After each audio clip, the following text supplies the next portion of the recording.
غواړئ طالب ته زمینه د برتراتک برابر کړئ؟ از امان الله خان کدام درس گرفتین؟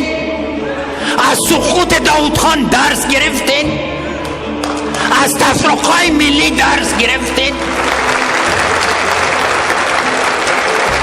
که هر څوک په خپل خره باندې سپوري دا نه کېږي، یو بل ته لاس ورکوئ. که خرابي راغلی، که جلادان راغلی، تاسو خپله راوړئ.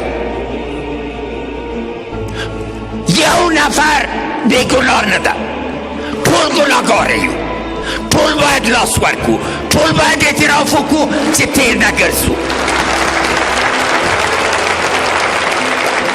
او دا نه ده چې یو چا باندې ظلم ده په نورو باندې خوښي روانه ده. نن د کوم افغان کور کې وینه روانه ده؟ همین خون شهیدای ما پاس میخواه، عزت میخواه، همت میخواه. و ضرورت واضح است که یک طرح واضح داشته باشه. این با شعار حل نمیشه.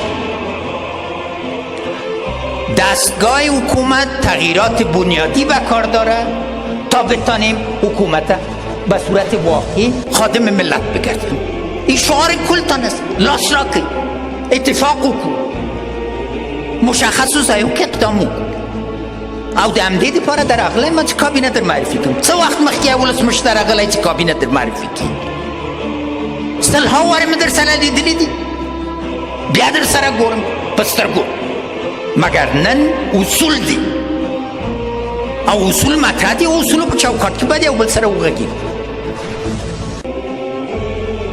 ځکه ټول غواړي چې اساسات د کنفرانس